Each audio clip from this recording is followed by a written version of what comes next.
Welcome to this session on the fundamental shift occurring in the technology landscape. For the last 20 years, product management followed a structured playbook centered on the product requirement document (PRD). In this classic model, the professional acted as an information mover, someone who gathered data, packaged it into documents, and handed it off to others to build. However, the AI era is radically disrupting this process. We are transitioning away from a world of rigid documentation and towards a world of hands on building. Today, the boundaries between design, engineering, and product are merging, with tools allowing for vibe coding and rapid prototyping that were previously impossible for non technical roles. This, in this presentation, we will explore how you can navigate a 50-year career in this new environment by moving away from organizational bureaucracy and towards becoming a high leverage product builder. There's a common misconception that AI is the roadkill of product management, but the reality is more nuanced. While the function itself is not dying, the bureaucrat, the middleman whose primary output is simply packaging and routing information, is indeed becoming obsolete. In the past, companies overhired individuals to organize rather than build, create layers of responsibility without authority. AI agents can now perform the heavy lifting of information movement, such as summarizing thousands of customer tickets or sales calls in minutes. This disruption has actually created unprecedented demand for the top 1% of the product professionals.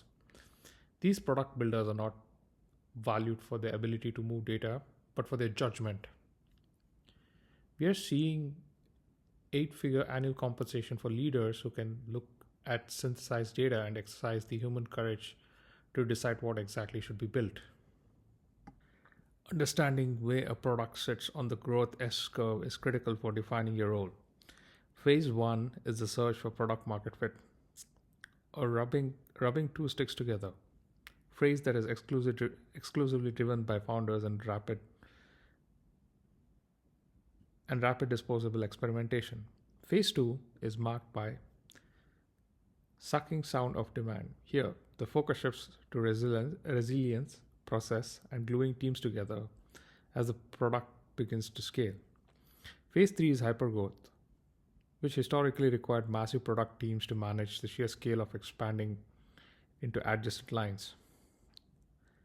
Finally, Phase 4 involves big tech companies struggling with the innovator's dilemma, trying to build 0 to 1 products with massive established system. In the AI era, the goal is to keep these teams as dense and high functioning as possible, avoiding the traditional bloat that often occurs between phase 2 and phase 3. We are currently emerging from a period characterized by free money, which led companies to overhire product managers primarily to organize rather than to build. During this time, the word manager was often emphasized more than product. This led to the 80% rule. Within 3 years of entering the industry, 80% of a professional's day was often consumed by back-to-back video calls and corporate theatrics.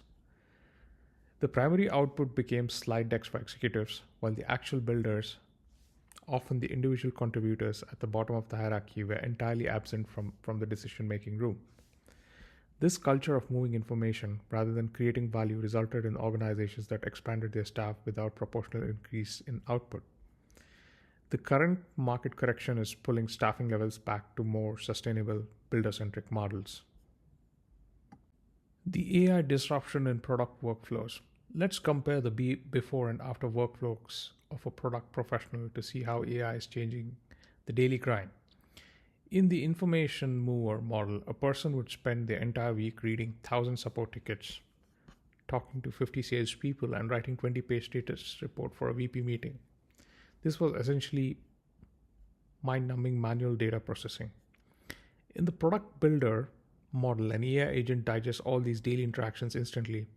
It provides summarized, prioritized lists based on revenue impact and system logic. This shifts the professional's role entirely to judgment and decisioning. You are no longer paid to find the information. You are paid to determine if a project is working, if it fits the brand, and if it is the right thing to build next. This makes a job more empowering because you can engineer yourself out of the tasks you hate. To succeed today, you must diagnose whether you're acting as a bureaucrat or a builder. A bureaucrat's core identity is that of a middleman, layered between design, engineering, and executives.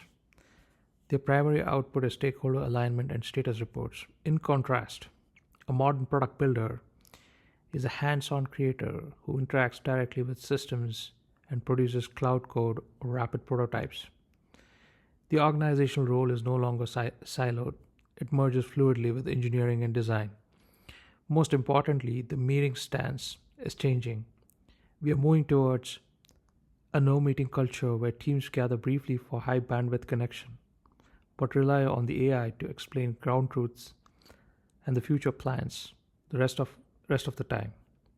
If your day is still 80% meetings, you're operating in a legacy model.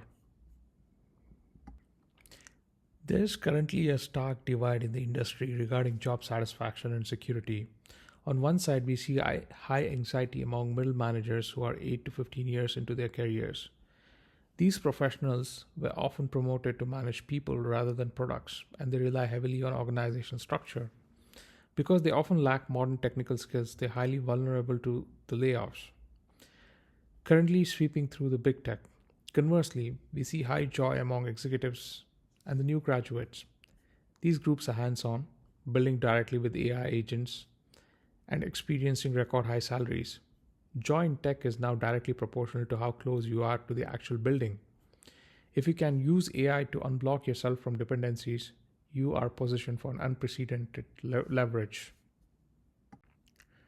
Traditional boundaries between disciplines are dissolving in the favor of a unified modern AI toolset.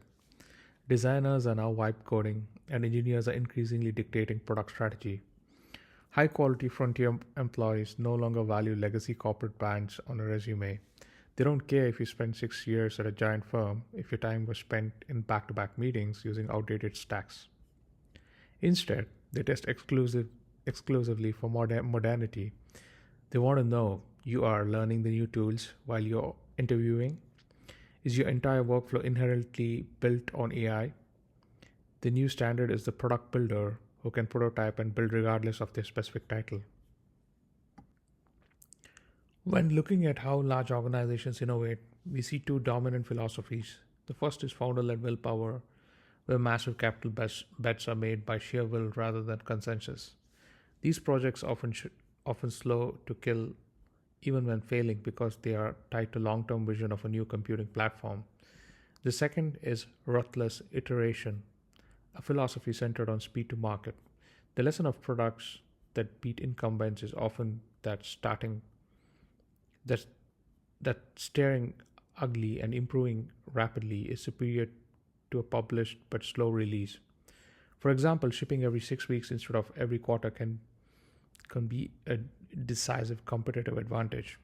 Startups often win here because they can play in areas that seem too small for giants to care about until it's too late.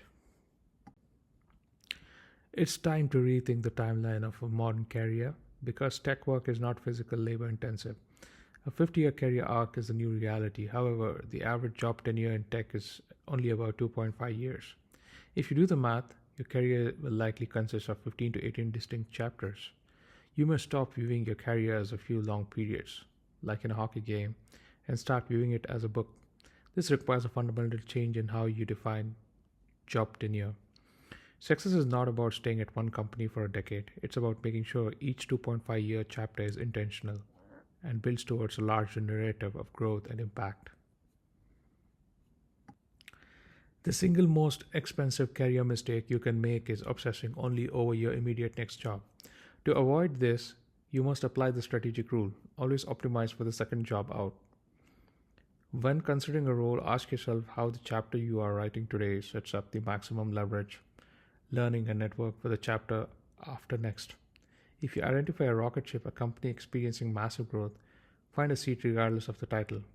Growth hides almost all organizational problems and provides the fastest path to learning. By focusing on long-term leverage rather than short-term status, you ensure that each chapter of your career book is more successful than the last. To remain employable for 50 years, you must build your career on three pillars. Pillar 1 is extreme modernity.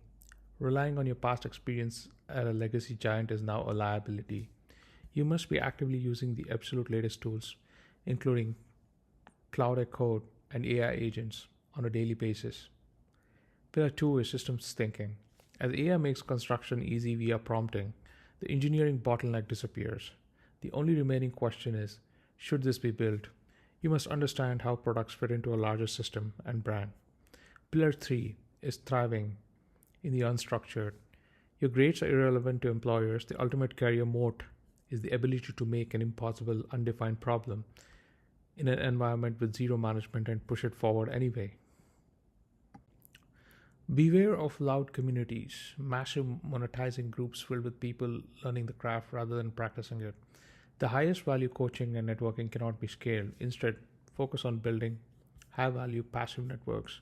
These are minimal, deeply connected group of peers who grow alongside you for over decades. These relationships are a source of career luck, providing opportunities for advising, hiring each other, and picking each other up during difficult times. While large social communities are fine for getting started, the most successful professionals often avoid them in the favor of deep, long term peer connections that provide genuine ground truth advice. Knowing when to leave a job is just as important as knowing when to take one. You should always strive to exist in an environment that is growing slightly faster than you are. A fast growing environment constantly pulls you forward and asks you to try new things. If you find that you are the smartest person in the room, or if you have become comfortable, your learning has likely stagnated. This is the departure trigger. The exact moment the environment stops pulling you forward is the signal to seek a new challenge. Comfort is often the enemy of long term, high impact career. As we conclude, here is your mandate for the AI era. First, obsolete your own bureaucracy. Actively use AI to eliminate the parts of your job that involve moving information or performing corporate theatrics. Second, flatten the hierarchy. Stop waiting for a manager title. Be a hands on contributor and find the growth rocket ships. Third, design the 50-year system. Treat your career with the same iterative system level thinking you apply to product development. Stay curious, stay modern, and maintain an undying need to keep building, even if it's just running agents on your laptop while you sleep. The future of the product belongs to those who never stop building. Thank you.